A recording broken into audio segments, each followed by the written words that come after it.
So if we look at this, we can see that there's some smoothing group issues. This should probably be smooth. These should probably be smooth. This is probably okay. That's probably needs to be smooth.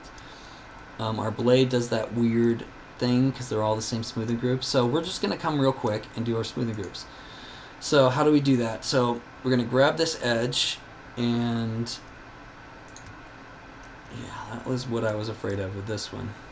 So we aren't going to do the edge loop. We're going to do the by angle.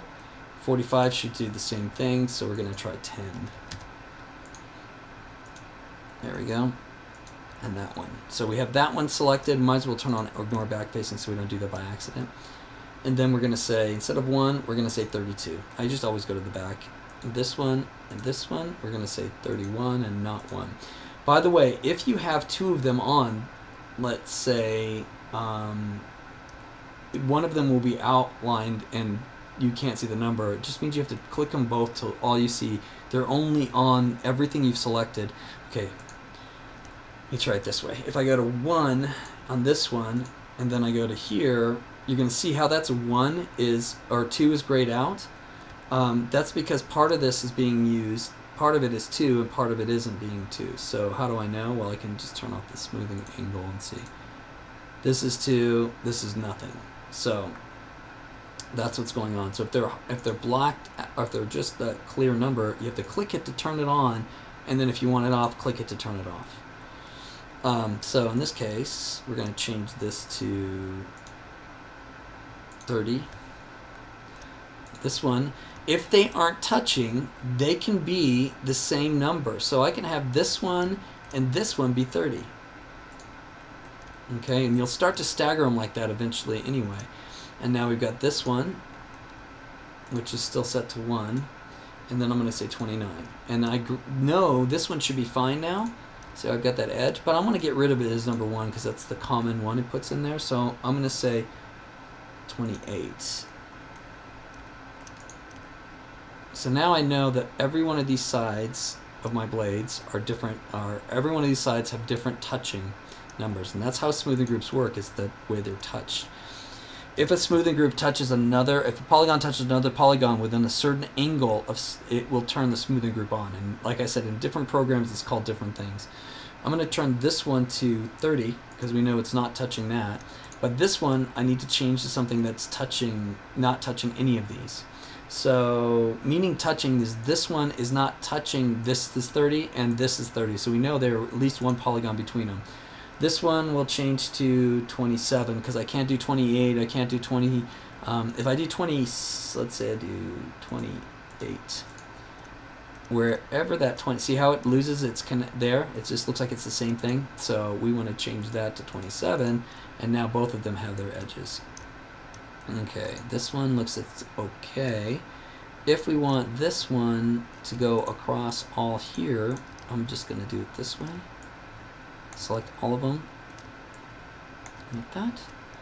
Oops, looks like I select this edge by accident there. And I'm going to say 1 for this one. I'm going to say 2. Because this was 1, remember? Defaults to 1. Okay, so I'm going to turn off ignore backface and go to front menu, front view, and I'm going to grab all of these and all of these and all of these and all of these and all of these and all of these and all of these and all of these. I'm going to grab this whole edge thing here. And in fact, I could even grab all of these too. Because they all have a gap between what they are selecting next and if they have the smoothing group. There. So make sure I don't have any of these edges. They're blocked. There's nothing here it could be. So I'm going to go ahead and change this from 1. And then I'm going to go to 4. Now it looks like they're smooth all the way across. I'll go to front. I'll go left, and then I'm going to select all those.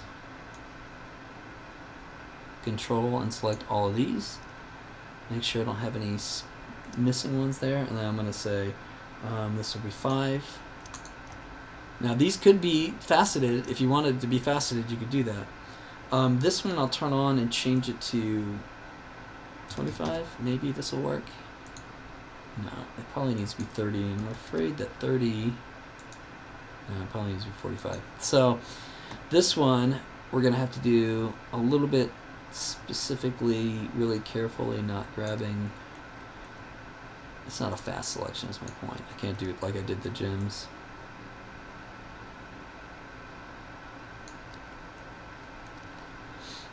So I'm going to grab all these. Oops, see? Let's go back to left.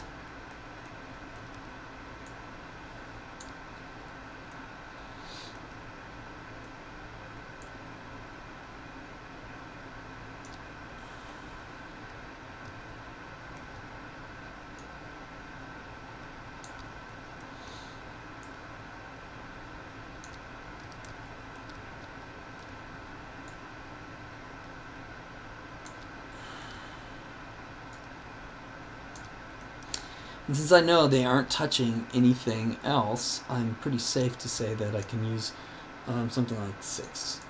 And now I've got those feeling like they're rounded. And we'll talk about making them not octagonal and all that stuff in a little bit. But there we go.